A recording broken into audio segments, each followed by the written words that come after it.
Okay, नमस्कार सम्पूर्णमा। अनि धेरै पछि हामी एकदमै इन्फर्मेटिभ इन्फर्मेसनहरू लिएर आएको छौँ। सो भोलि चाहिँ हाम्रो सिङ्गापुरको भाइहरूको लागि चाहिँ फर्स्ट क्याम्प इन्ट्री हुँदैछ।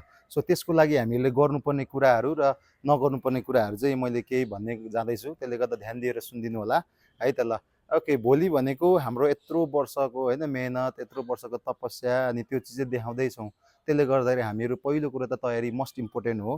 किनकि अब आजको दिन हामीहरूले के गर्नु सक्छौँ भन्दा आजको दिन हामीहरूले भनेको फुल्ली माइन्डलाई कम्प्लिटली पिस दिन सक्छौँ, राम्रो कुराहरू ज्यानमा खानु सक्छौँ होइन। त्यसले गर्दाखेरि पर्याप्त मात्रामा पानी पिउनु होला। जस्तै प्याकेटिङ कुराहरू कोक फ्यान्टाहरूदेखि लिएर एकदमै चिनी मात्रा र एकदमै नुनियालो मात्राहरू चाहिँ कम गर्नु होला र एकदम प्लेन खाना खानु होला, जसले गर्दा चाहिँ मेन्टली पनि पिस हुन्छ र आफ्नो हेल्थलाई पनि एकदमै राम्रो गर्छ नि त है। त्यसले गर्दाखेरि अनि अर्को कुरा भनेको चाहिँ अब भोलि लानुपर्ने डकुमेन्टहरू सम्पूर्ण आजसम्म चाहिँ तयारी हुनै पऱ्यो। जस्तै आफ्नो नागरिकता, पासपोर्ट, बुवा आमाको नागरिकता, अनि होइन जस्तै अब त्यो अस्ति डकुमेन्ट दिनुभएको छ नि एउटा थपेर क्याम्पबाट चाहिँ नेट फेस गरिसकेपछि परिवारको डिटेल्स भर्ने, त्यो चाहिँ आफ्नो डिटेल्सहरू भरेर लानु होला।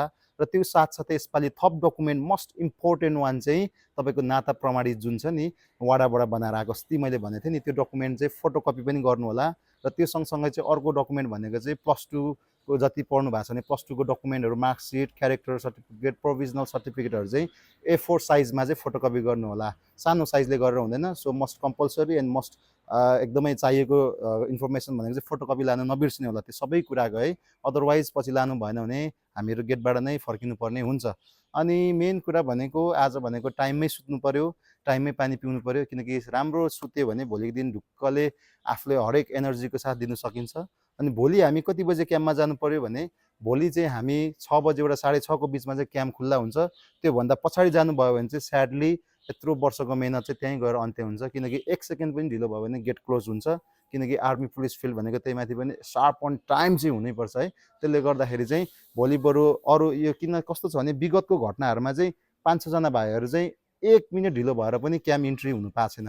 त्यो भनेको त ह्युज लस हो होइन। यत्रो 1000 जनालाई चाहिँ कम्पिटिट गरेर चाहिँ यत्रो 100मा आएको छ। अनि यत्रो परिवारको सपना होइन, आफ्नो एउटा लक्ष्य, त्यो चिज त यत्रो मेहनत पसिना बगाएर जाँदैछ नि। त्यसले गर्दा बेटर त बरु 20-30 मिनट्स अगाडि नै जानु होला। यसले चाहिँ पक्कै पनि बेनिफिट गर्नेछ। अनि त्यहाँ जाँदाखेरि भनेको तपाईँले भनेको चाहिँ अझ ब्यागहरू नै एउटा साइड ब्याग बोक्नु होला भोलिको लागि। र साइड ब्यागमा आफूलाई चाहिने लुगाहरू जस्तै के छ त होइन, आफूलाई हाफ प्यान्ट कुद्नको लागि, माथिको टी सर्ट, अनि न्यानो ज्याकेटहरू, थर्मोकुलहरू लाउनु सक्नुहुन्छ। तर कुनै पनि जिन्सको आइटम्सहरू जस्तै अब एकदमै ब्यागी, एकदमै तपाईँको ग्रन्ची भएकोहरू चाहिँ त्योहरू चाहिँ नलानु होला। त्यसले कुनै पनि हेल्प गर्दैन।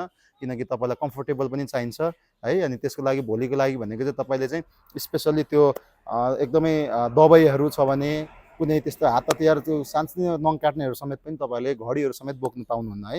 त्यसले गर्दा बेटर क्याम्पमै होटलमै राख्नु होला। अनि भोलि जाँदाखेरि कुनै पनि ट्रेनिङ एकाडेमीको युनिफर्महरू चाहिँ कुनै पनि नलानु होला। किनकि त्यहाँ भनेको त तपाईँले आफूलाई देखाउने हो। त्यो भने ट्रेनिङ एकाडेमी काम भनेको तयारी मात्रै गराउने हो। किनकि तपाईँको काम हो भित्र गएर तपाईँलाई प्रमाणित गर्ने चाहिँ। त्यसले गर्दा क्याम्प इन्ट्री भएपछि आफ्नो सिरियल नम्बरहरू सबै कुरा विचार गर्नु होला। अनि त्यहाँबाट एसआरए सरहरू हुनुहुन्छ, उहाँहरूले लाइन लगाएर लानुहुन्छ, डकुमेन्ट चेकअप गराउनुहुन्छ। त्यहाँ गएर तपाईँको होल बडीहरू चेकअप हुन्छ, के सामानहरू लानु भएको छ, के त्यो सबै कुराहरू चेक भएपछि भित्र गएपछि तपाईँहरूलाई बिप नम्बर दिन्छ। त्यो बिप नम्बर छातीमा लगाएपछि तपाईँहरूको गर्नुपर्ने फर्दर इन्स्ट्रक्सनहरू हुन्छ है। त्यो अनुसार मेडिकल फर्स्ट डे भनेको मेडिकल हुन्छ। त्यसले गर्दा एकदम मनलाई कामली जानु होला।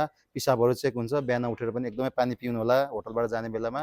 अनि टाइममै टक्क सबै कुराहरू चाहिँ तपाईँले चाहिँ सक्नु होला है। अनि त्यसपछि मेडिकल सबै सकेपछि भोलिपल्ट तपाईँको भनेको चाहिँ अनि फिजिकल डे हुन्छ। फिजिकल डेमा चाहिँ बडीलाई राम्रो वार्मअप गर्नु होला। अनि राम्रो स्ट्रेचिङ गरेर बेस्ट दिनु होला।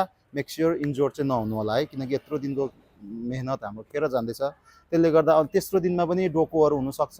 तपाईँको त्यसबाट आइसकेपछि भनेको कुनै एजुकेसनको टेस्टहरू सकिसकेपछि फाइनल इन्टरभ्यू हुन्छ। इन्टरभ्यूमा चाहिँ एकदमै अनेस्ट भएर एन्सर दिनु होला। कुनै पनि ट्रेनिङ एकाडेमीले तयारी गरेको चाहिँ नदिनु होला। किनकि उहाँहरूले साहेबहरूले चाहनुभएको भनेको चाहिँ तिमी कस्तो खालको व्यक्ति हो, तिमी कतिको इमान्दारी छौ, तिमी कतिको चाहिँ अनेस्टी छौ, पोजिटिभिटी तिमीमा कति छ भन्ने कुराहरू चेक गर्ने हो नि त। त्यसले गर्दा कुनै पनि तयारी गरेको होइन, आफूलाई चाहिँ कति स्टडी गरेको छौ, तिमी कस्तो व्यक्ति हो भन्ने भएकोले आफ्नो एन्सर चाहिँ दिने है। आफ्नो अनेस्ट एन्सर, अनेस्ट रिभ्यू दिने है। त्यो चिजहरू देऊ। अनि त्यो सकिसकेपछि चाहिँ आहा लु मेरो सक्यो भनेर जे पाए त्यही खाने, जे पाए त्यही जिस्क्याउने, चल्ने, थुक्ने, त्यो चिजहरू चाहिँ कदापि नगर्नु होला। त्यो त बाहिर पनि नगर्नु होला, भित्र त झनै मस्ट अवेर हुनु पऱ्यो त्यो चिजमा चाहिँ। किनकि तपाईँलाई भनेको 24/7 सबै चारैपट्टिबाट गुरुजीहरूले, त्यहाँको एसआरए सरहरूले, त्यहाँको साहेबहरूले सबैले हेरिरहेको हुन्छ। अनि आफ्नो चाहिँ आफ्नो जे छ अनेस्ट आफूलाई प्रेजेन्ट गर्नुहोला, राम्रो गर्नुहोला। अनि यहाँहरूको जति पनि छ सम्पूर्ण हाम्रो भाइहरूलाई चाहिँ अनि एकदमै सफलताको शुभकामना। यत्रो मेहनत गरेको हुन्छ, सबैको मेहनतको चाहिँ अब कदर होस् है त। त्यो सँगसँगै कुनै पनि अनैतिक कुराहरू आफूमा चाहिँ विश्वास गर्नु, कुनै पनि तरिकाले भर्ती चाहिँ हुँदैन। आफ्नै मेहनतले, आफ्नै क्वालिटीले चाहिँ भर्ती हुने है। त्यसले गर्दा आफूमा एकदमै विश्वास गर्नुहोला। र जति पनि यहाँलाई केही आफन्तहरू भाइहरू छ, यहाँहरूको आफन्त छ भने यो भिडियो चाहिँ अभियसली उहाँहरूलाई सेयर गर्नुहोला। र हजुरहरूलाई केही कन्फ्युजन छ भने चाहिँ कमेन्ट गर्नुहोला। म सकेसम्म त्यसको चाँडोभन्दा चाँडो त्यसलाई रिप्लाई गर्नेछु। And thank you so much for watching.